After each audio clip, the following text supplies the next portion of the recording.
Olá a todos, bem-vindo ao novo episódio da Canela Amarela. Hoje vamos falar um pouco sobre fora do campo, a gente vai olhar para telas das bolsas de valores e nosso foco vai ser trading no agronegócio. E a gente vai focar nas culturas algodão e café. E para isso, né, cada vez o cenário está mais incerto, a geopolítica com os tarifaços, o clima que cada vez mais imprevisível e a gente vai contar um pouquinho como o produtor consegue se proteger melhor. Para isso, eu trouxe uma especialista que trabalha com isso no dia a dia, diretamente do Econ Risk Management, a Vanessa Gomes de Andrade. Seja muito bem-vindo. Muito obrigada, Sara, pelo convite. É um prazer estar aqui falando com vocês e contar um pouquinho mais de como o produtor e a agroindústria também podem se proteger de mercados tão incertos. Legal. Vamos começar com você, a sua carreira. Conta um pouquinho sobre a sua trajetória e também o que a Econ Risk Management faz. Perfeito. Bom, desde 2005 no agronegócio, desde a minha formação na universidade, trabalhando por várias áreas diferentes. Em derivativos, gestão de risco, já são 13 anos. Foram 9 anos na área de derivativos da Cargill. E hoje, há 4 anos, já na Econ. Então, Econ Risk Management é uma empresa que faz parte do grupo Econ, que já tem 175 anos de história. E o nosso departamento já existe há 10 anos e foi criado para gerenciar esse risco da volatilidade que os mercados têm hoje. Então, o grupo é muito presente no algodão, café e cacau. No Brasil, principalmente com café e algodão. Mas a nossa mesa faz tudo que é listado em bolsa. Então, todos os produtos do agro que são listados hoje nas principais commodities globais são o nosso foco. E a gente traz aí uma possibilidade para o produtor e para a agroindústria se prepararem, se anteciparem à volatilidade do mercado, a essa oscilação que existe e aí tomarem decisões mais acertadas em termos de precificação. Legal, vamos começar então com o café. Mesmo que tenha, né, diversos relatórios, tem uma divergência entre números, mas acho que todo mundo concorda que os estoques globais estão bastante baixos e os preços, né, estão bastante altos, mesmo com o tarifaço, né, que o Trump impôs para o Brasil. Que você sugere nesse cenário atual? Sara, eu acho que o produtor ele deveria olhar para esse momento como uma oportunidade. Eu acho que há muito tempo o produtor pensa nesses níveis. Muitas vezes a gente percebe que ele chega até a torcer por uma geada e por um momento de oportunidade onde o mercado realmente escale e traga uma alta importante, né? Então, eu acho que o momento é esse. Como você disse, acho que já é sabido que a gente tem uma condição aí do mercado de café bastante volátil, muito alto, principalmente aí nas últimas semanas. Então, pensando que no Brasil a gente tem um break-even entre 100 e 120 cents por libra-peso, e hoje o mercado está se comportando aí nos 380, 400 cents por libra-peso, a gente tem o preço do café hoje muito acima do break-even. Então, o que nós gostaríamos que o produtor fizesse é que, de fato, ele de fato passasse a ter uma decisão mesmo de venda. Claro que não 100% da sua produção, obviamente, mas que ele começasse a construir essa posição, que ele começasse realmente a tomar a decisão de vender de forma parcelada aí os seus volumes, começando a tomar essa decisão que também a gente vê que o produtor ele acaba esperando. Então, agora que está subindo, eu vou esperar mais um pouco. E vai esperar mais? Como é que a gente espera mais, sendo que o preço está acima do break-even? Então, a gente tem sim que olhar para o nosso negócio e entender que preço que faz sentido. E já é um consenso que esse preço já está muito acima.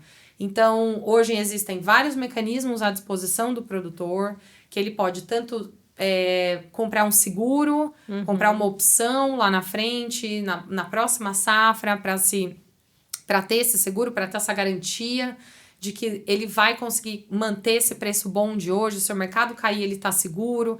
Muitas vezes, se ele tem essa impressão que o mercado pode subir, ele pode também tomar uma decisão de mecanismos que tragam essa participação de alta, mas o principal ponto é: começar a tomar decisões em termos de precificação, que o preço é ótimo, a margem está dentro de casa, e não ficar o que a gente chama que é correr atrás do rabo e ficar tentando achar qual é o preço para eu acertar o melhor preço do mercado para definir a minha venda do café. Então, comecem a se posicionar mesmo, que eu acho que isso é de fato o mercado ele está trazendo uma oportunidade. E para o produtor, se eu sou um produtor aí, não um dos maiores, imagina, né? Os grandes já devem ter uma certa gestão de risco. Se eu sou um produtor pequeno até médio, eu quero começar. Como você indica, tem uma certa produção mínima que exige ou não? Não, para operar na Bolsa de Nova York, a gente precisa de 283 sacas e meia para poder operar. Então, isso, para a escala que o Brasil produz de café, é muito pouco, né? Então, basicamente, todos conseguiriam pensar nisso. Claro que os grandes, sim, têm uma gestão, tem os seus comitês de risco, analisando as estratégias de preço, o que é ótimo. Então, cada vez mais o mercado do café vai ficando mais complexo e mais profissional. Mas para os menores, o que é importante é entender que o seu preço em reais por saca, ele vem de componentes. Então, esse preço em reais por saca, ele vem do preço de Nova York listado, o câmbio e o diferencial.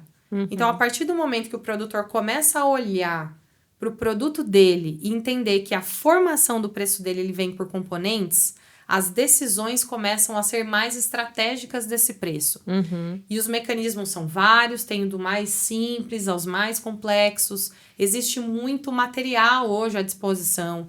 Existem muitos treinamentos no sentido de mercado futuro, de volatilidade. Nós mesmos, lá na Econ, fazemos um treinamento nesse sentido, não cobramos nada para isso, que é preciso entender que quanto mais o mercado entender sobre isso, melhor para todos nós. Então, mas eu acho que a partir do momento que o produtor entende que esse preço ele é gerenciado por componentes, é onde tudo começa, e aí sim passar a olhar para cada um deles. Qual é a hora de eu tomar minha decisão sobre Nova York? Qual é a hora de eu tomar uma decisão no meu câmbio? E quando é que eu tomo a minha decisão de diferencial? Então, quando o produtor agora quer começar, vocês fazem todo esse auxílio, ajudar ele a entender, oferecem esses cursos também para ele e depois acompanham quando ele começa a fazer mesmo um hedging. Exatamente. Então, legal. Até que ele tenha realmente o comportamento de hedge, a gente vai acompanhar, a gente segura pela mão, a gente explica. Porque, de novo, eu acho que para o Brasil ainda é algo novo, existe muito ainda a ser ensinado, passado, e também existe muita resistência, muitas vezes, por não conhecer. Então, quanto mais a gente fornece informação e a gente tá ali do lado do produtor, explicando de uma forma simples, prática, trazendo para o negócio dele, eu acho que todo mundo tem a ganhar com isso. Né? Então, a gente realmente fica à disposição nesse sentido. É legal. E essas questões agora do tarifaço, veio mais procura por vocês? Se sentiram alguma coisa nesse sentido? E agora? O que eu faço? Sara, quem me dera. Infelizmente, a gente percebe que o produtor ele começa a quase torcer, ele vira um torcedor mesmo. Então, ele olha esse preço chegando próximo dos 400 cents por libra-peso, ele segue na torcida e vai torcer até quando, né? Então, de novo, quase 3 vezes, mais do que 3 vezes acima do break-even, a margem tá no bolso, já seria mais do que o suficiente para que ele começasse a se posicionar. Mas o que a gente vê é isso, são muitos aguardando para o melhor momento, quando vai ser o melhor preço para eu tomar essa decisão. Então, de fato, o tarifaço, ele trouxe ainda mais volatilidade. Acho que aí no mercado de commodities, principalmente assim, das mais importantes para o Brasil, principalmente, o café ele é onde a gente encontra a maior volatilidade. E ele tem tido muita força mesmo para cair, para subir. Então, e infelizmente, ao invés de se redear, de tomar uma decisão em termos da precificação, o produtor ele continua sendo um torcedor. Então, a gente espera mesmo que cada vez mais o produtor entenda que faz muito sentido o preço do momento e que ele realmente, de novo, não de forma a colocar toda a sua produção no preço de agora, mas uma parte, um pouquinho, todo dia um pouco. Falar, não precisa ser tudo. Exatamente, mas começar a tomar uma decisão que nesse momento a gente percebe num momento que eles estão em stand-by, esperando para ver o que o mercado vai fazer. Pelo menos, né, para proteger os custos que ele vai ter, né? Justamente. Legal. E o algodão, né, que ele tem, acho que um cenário bem diferente, mesmo aqui também, né, enfim, teve altíssima produção no Brasil, né, produção recorde, e o Brasil se destaca nas exportações, né, visto dados oficiais do Iusta, ultrapassou como o maior exportador global os Estados Unidos. E, enfim, mas os preços sentiram bastante queda. Os estoques globais estão altos, enfim, tem todos os, né, riscos de clima ainda para frente, mas enfim, né, o cenário agora é esse. Então, dado esse cenário atual, o que são essas recomendações para o algodão? Perfeito. De fato, o algodão ele está num momento completamente diferente do café. Então, pensando de novo no break-even do algodão para o mercado brasileiro, a gente já está lá. Né? Então, a gente está realmente nesse limite aí, já deixando de fato alguns produtores bem preocupados em termos, né, de preço e se essa margem realmente vai ficar ou não. Então, o que eu indico é que que os produtores façam essa conta.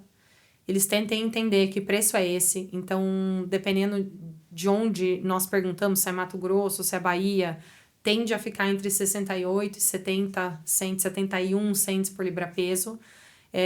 Hoje o mercado ele é abaixo disso, né? Abaixo de 70, então a gente está aí na casa do 67, 68.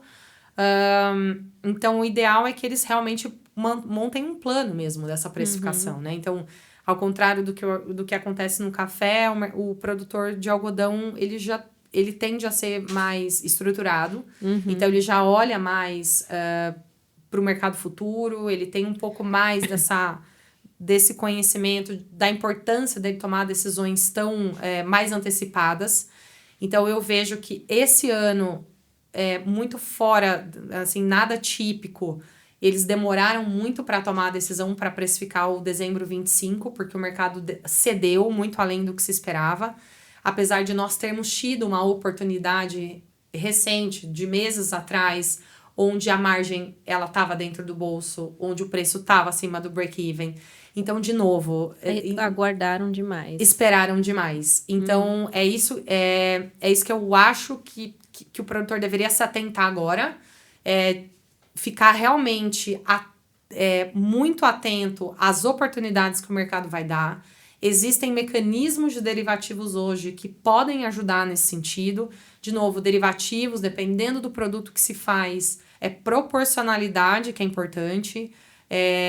De novo, não fazer tudo em mecanismos complexos, com compras e vendas de opções, mecanismos complexos, mas algum volume, uma porção do volume focado nesses produtos que podem ajudar a fazer com que essa média de preço suba um pouco e ficar, de novo, atento ao mercado e às suas oportunidades, não esperando que os 80, os 90 cents vão voltar, né? Vão voltar. Porque eu acho que, como você disse, já é dado no mercado de hoje que a gente tem um excesso de oferta para o algodão.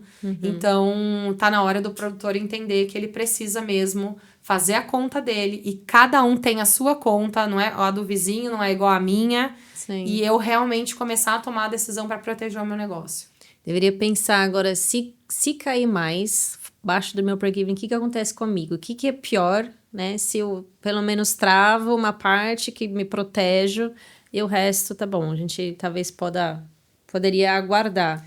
Exatamente, mas alguma decisão tem que ser tomada. Então, hoje, agora, estamos aí em setembro, a gente ainda tem 30% da precificação do dezembro 25 para ser feito, que é muito. É muito. Sendo que os embarques já estão acontecendo, né, de algodão, e a gente espera que isso não aconteça de novo com o produtor brasileiro em 2026. Talvez a lição tenha sido aprendida, a gente espera que sim, e por isso que a gente tem realmente falado com tantos produtores para que eles realmente se antecipem para o 2026, porque de fato As expectativas no ano que vem, ao que tudo indica, é que a gente vai ficar realmente com esse mercado muito próximo de como está hoje. A gente espera que não, mas dado todas as informações que a gente tem, pelo menos até aqui, então espero que o produtor realmente ele se prepare melhor para o próximo ano. Vocês, se estão vendo, vocês ativamente vão para os clientes com esse alerta, que, olha, melhor talvez pensa proteger, ou não? Não, eu acho que a gente bate muito esse papo para entender, então, qual a expectativa do produtor. O que é mais importante para nós é entender esse preço. Então, qual é o preço que faz sentido para o seu negócio?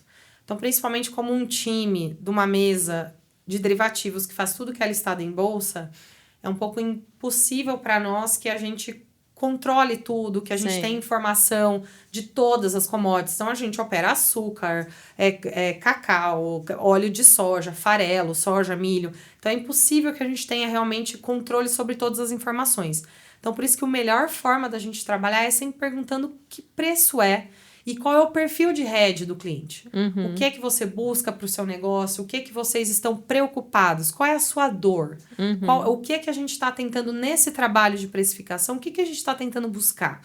Para que a gente possa auxiliá-los, aí sim, com a nossa expertise, em produtos financeiros, o que é que a gente pode fazer. Mas o ideal não é que nós façamos essa indicação, porque cada negócio é um negócio, a maturidade para determinados assuntos, como derivativos, como mercado futuro, são diferentes, a margem que um busca não é a mesma que o outro busca e etc. Então, a gente tenta realmente entender o negócio do cliente e depois, sim, tentá-los auxiliar da melhor maneira possível dentro desse objetivo. Perfeito. E eu fiquei, pesquisando um pouquinho sobre a parte de algodão e, enfim, não é segredo, mas a fibra sintética é um concorrente e agora o petróleo, mesmo com as tensões, no Oriente Médio que estão acontecendo, mesmo que tem uns picos de alta, mas tendência de preço do petróleo para baixo, que, de certa forma, correlaciona ou indica também preço da sintética. Então, a princípio, ficaria mais barato. Como vocês estão vendo essa questão da tendência de fibra sintética? Nos eventos recentes que nós tivemos a respeito de algodão, muito se fala sobre a concorrência entre Estados Unidos e o Brasil. E eu acho que está na hora de todo mundo entender que a fibra sintética ela é o maior concorrente que o algodão tem, seja ele brasileiro ou seja ele americano. Então, eu acho que o Brasil ele já vem fazendo um bom trabalho em termos de comunicar os benefícios da fibra natural, né? Então, cada vez mais esse trabalho de mostrar as vantagens e também trazer realmente uma clareza para o consumidor, né? Tentar trazer a rastreabilidade. Então, hoje, as etiquetas que constam de onde vem aquele algodão, né? Como foi produzido, a família, o nome daquela família. Então, tudo que está envolvido na fibra natural. Então, eu acho que é sim uma tendência, acho que tem a ver com o momento realmente, né? Como a gente falou, desse preço mais baixo, né? Um dos fatores. E, de novo, eu gostaria muito que o produtor realmente... E acho que cada vez mais ele chega nessa conclusão, que, de fato, a gente está inundando o mundo de algodão, né? E a gente precisa buscar essa demanda, né? Porque atualmente ela, de fato, é fraca ou muito aquém do que se produz globalmente, né? Perfeito. E para vocês, na gestão, enfim, a inteligência artificial tá, um assunto, enfim, já há alguns anos, mas agora eu acho que mesmo para o povo comum é uma coisa bem atual, né? O ChatGPT e outras, enfim, que a gente usa no dia a dia. Para vocês no negócio, vocês estão sentindo que talvez esses algoritmos, vocês usam, aliás, ou vocês estão sentindo que pode ser uma certa substituição pelo feeling que o trader tem, pelas técnicas que vocês elaboraram, que vocês fazem no dia a dia? Olha, Sara, eu acho que a análise fundamental ela nunca vai ser ignorada, né? Eu acho que os fundamentos são importantes, mas de fato a gente percebe um comportamento maior da análise técnica, né? Que a gente chama, onde os parâmetros ficam definidos, Os algoritmos, eles fazem muito da decisão do high frequency trading, das posições especulativas, vem em cima de análises técnicas. Então, no entanto, que o nosso time, eu que comecei nesse negócio há 13, 14 anos atrás, via muito, realmente, um foco nas análises fundamentais e cada vez mais a gente volta a fazer as análises técnicas. No nosso time, inclusive, a gente tem alguns membros do nosso time que fazem análises técnicas, porque muito da decisão, né, principalmente do posicionamento especulativo, vem de análise técnica, né, vinculado aos algoritmos. Então, sim, é uma tendência, acho que cada vez mais, o ChatGPT, nós já usamos, principalmente para analisar alguns dados e entender o comportamento, né, do mercado, o COT, né, então as posições de fundos entrando e saindo dessa ou daquela commodity. Então, a gente tenta entender por aí, acho que cada vez mais.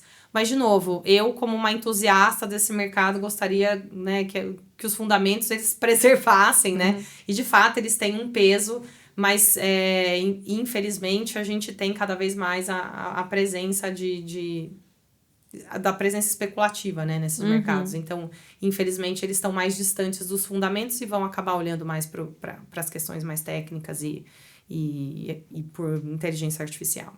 Entendi. Talvez né, deveria ser mais um mecanismo adicional, mas nunca esquece o old school análise. Exatamente, exatamente. Eu também sou a favor, né?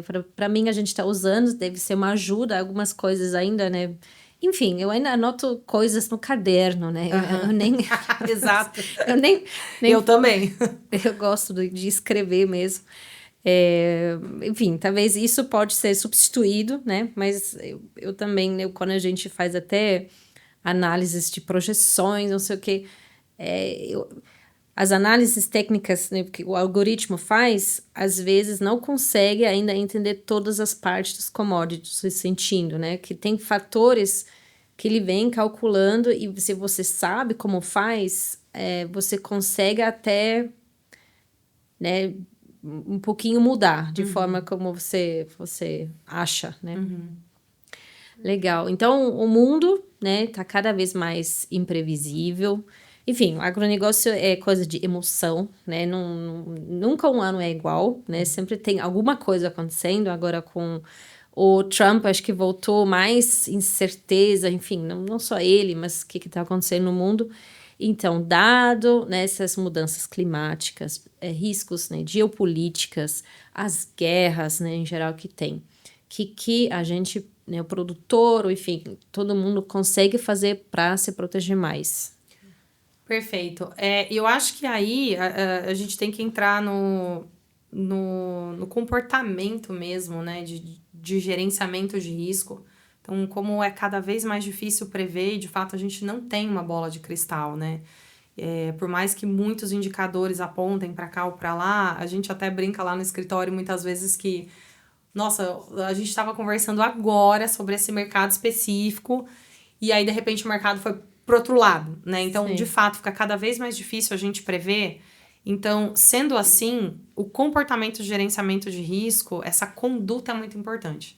Sendo o primeiro pilar, definir, então, que preço é esse, qual é o meu target, o que é que faz sentido para o meu negócio, como é que eu faço para proteger o meu negócio. Então, em termos de preço, o que é que faz sentido para mim? Então, essa é a primeira premissa. A segunda é qual é a estratégia que eu quero ter. Então, nós que trabalhamos nesse segmento, a gente sempre indica a diversificação, né? Então, o famoso não colocar todos os ovos na mesma cesta.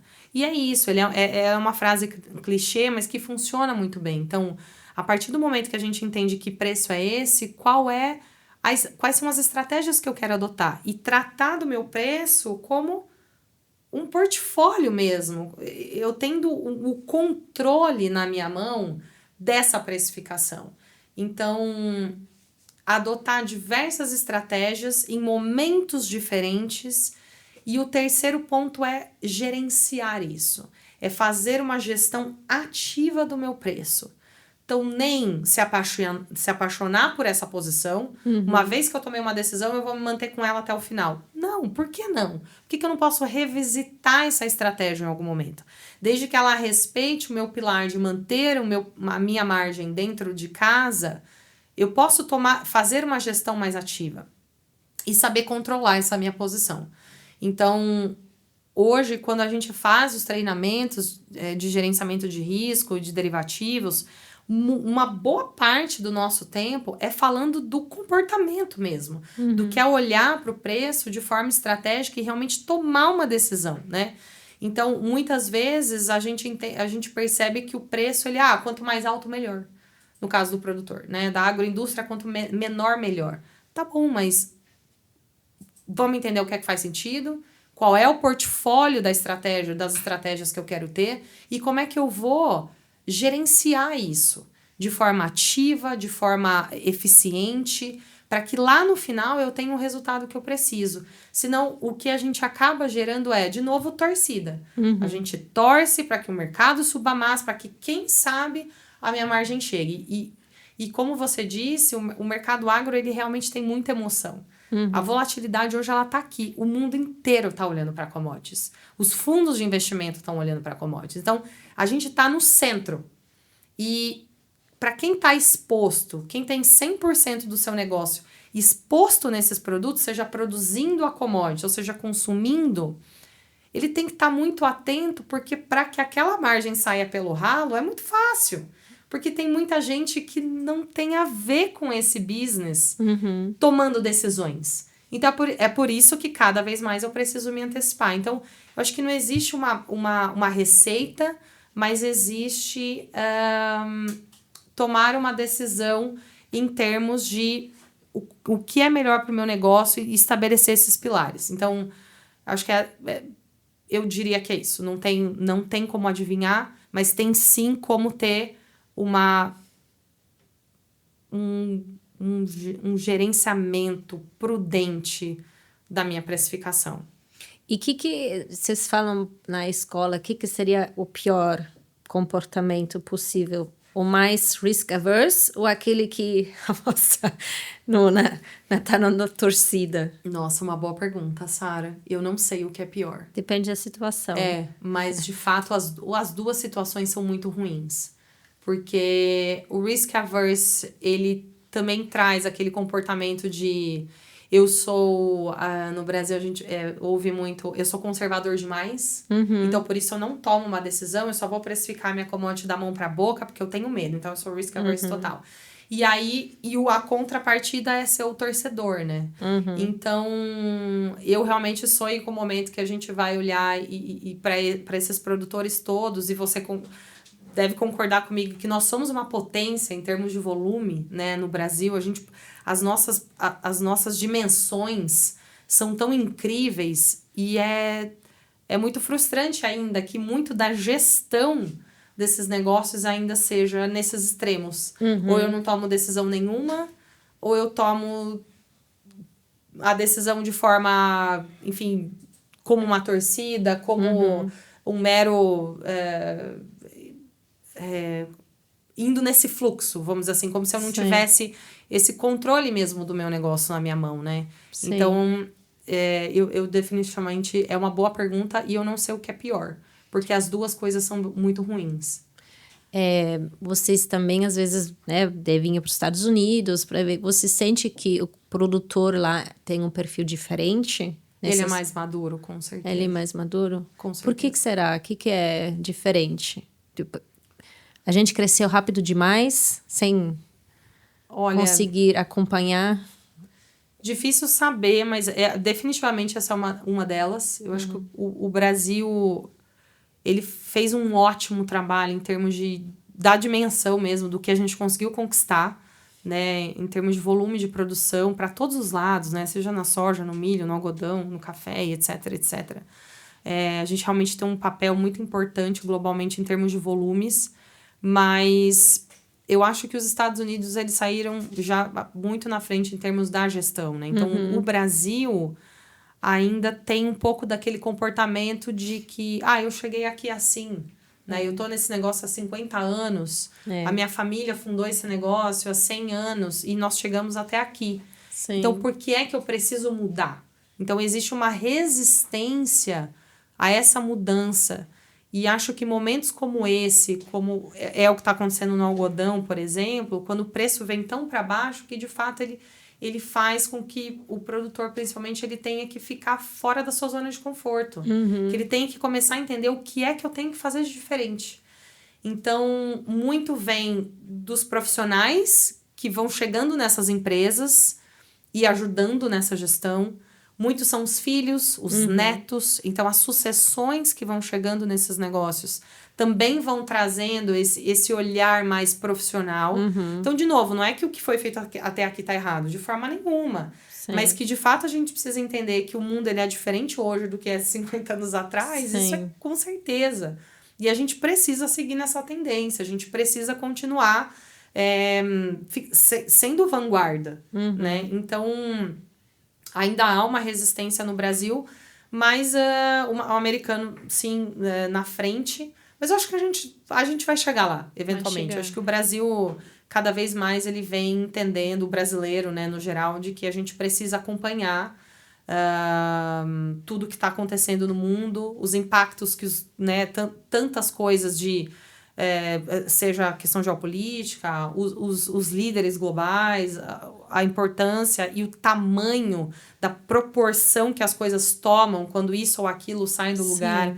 Então, tá cada vez mais difícil da gente controlar mesmo. E nem dá para ficar de férias e nem ler as notícias, né? Porque quem fica assim, meu Deus, o que aconteceu? Né? Já mudou tudo em alguns dias. Exato. E para a nova geração que quer ser trader, que você sugere? Quais caminhos eles deveriam procurar? E quais seriam as características de um trader que faz sucesso? Principalmente a capacidade de se adaptar.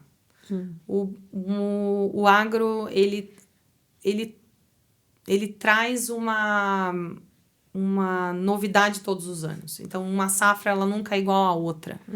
Então, essa capacidade de se adaptar aos anos, às novidades, ao que se esperava, e não foi exatamente o que aconteceu. Então a capacidade de se adaptar, com certeza. Não existe uma rotina. Então, hoje, é preciso que o jovem entenda que quando ele...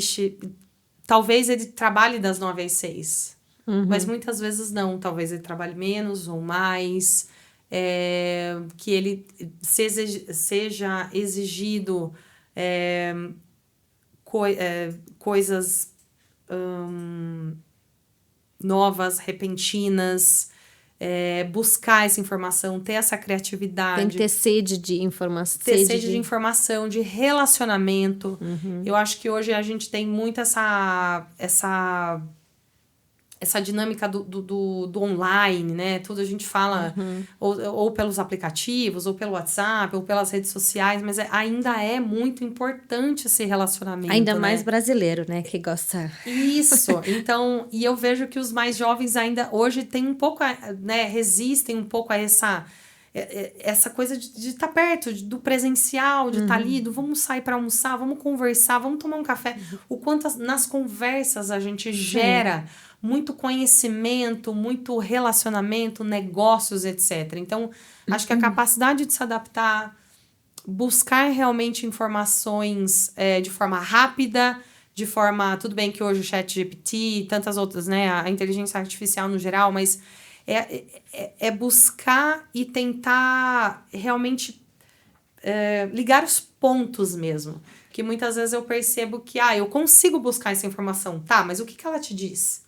O que ela traz para você da percepção do negócio? Então, buscar sim essa informação, mas saber então ligar esses pontos e também entender que a rotina ela é quase impossível nesse mercado, porque a gente de fato todo dia é um dia. Então, por exemplo, a nossa mesa de derivativos, é o dia do algodão, outro dia é o do café, outro dia é o do açúcar, e hoje era o câmbio. Então, dificilmente a gente consegue planejar o nosso dia.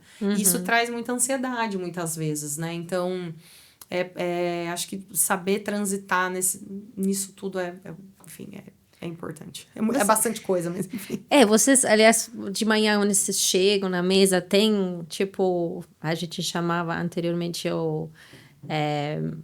a distribuição de atividades, falam, olha, o que aconteceu hoje, vamos focar nisso, porque é tão volátil, né? Tantas novidades. Tem isso?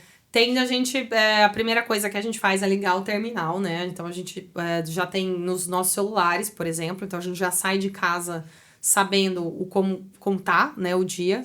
E a gente, sim, começa a entender se o mercado desse tá caindo, aquele tá subindo, o que tá acontecendo.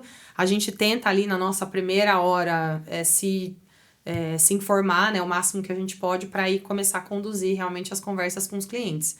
Então, ali na primeira meia hora, primeira uma hora é realmente entendendo e depois acessando os clientes. E muitas vezes, como a gente trabalha muito com os targets, né, então quais são os preços que os clientes estão buscando, aí sim a gente entendendo quem é que a gente pode ajudar hoje, quem é que a gente pode buscar, porque muitas vezes, Sara, o cliente ele não tem esse acesso à tela como a gente tem. Ele sabe ali, olha a notícia, alguma coisa. Mas tem uma defasagem. Mas tem, exatamente. Então, muitas vezes ele não tá ali em tempo real acompanhando e muitas vezes somos nós que avisamos, olha, viu que o algodão tá subindo hoje? Viu que o café tá caindo hoje? Então, somos nós esses agentes da informação, muitas vezes. Legal. Então, nada para os nervos fracos. Isso, é importante ter um coração forte. É para cardíaco mesmo. Esse negócio é para cardíaco. Tá legal. E se você, enfim, eu preparei como que eles chamam em português, pinga-fogo.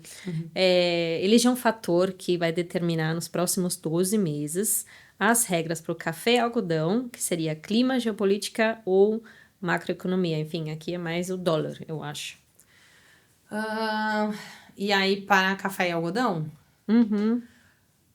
Para o café, eu acho que o item geopolítico ainda é bastante importante, né? A gente ainda está na discussão do tarifaço e etc., o que vai acontecer com isso.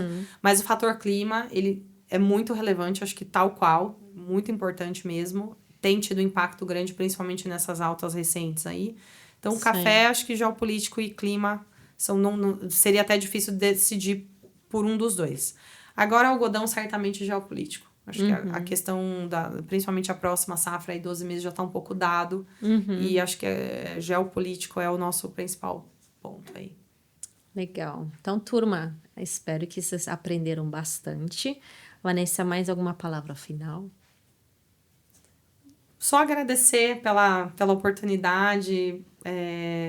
Foi muito bom estar aqui hoje, falar um pouquinho mais desse mercado e fica aqui uma expectativa mesmo, e uma provocação de que o produtor brasileiro que já fez tanta coisa de bom, a gente já conseguiu, assim, criar tanto, a gente hoje é tão importante para o mundo em termos de fornecimento de produtos agrícolas, tá na hora de dar o próximo passo, tá na hora da gente fazer realmente uma gestão mais eficiente, mais prudente, uma gestão mais estratégica do nosso negócio. Então, eu espero poder ver isso num futuro próximo e que a gente tenha realmente mais sucesso e mais margens aí para o nosso mercado brasileiro, para que a gente possa continuar sendo uma referência para o mundo agro, para o mundo no agro, né? Perfeito. Muito obrigada. A gente aprendeu bastante. Eu sempre aprendo mais de todos. E espero que tenham gostado. Dá uma olhada nas redes sociais, compartilhem, divulgam nosso material e até a próxima. Até mais.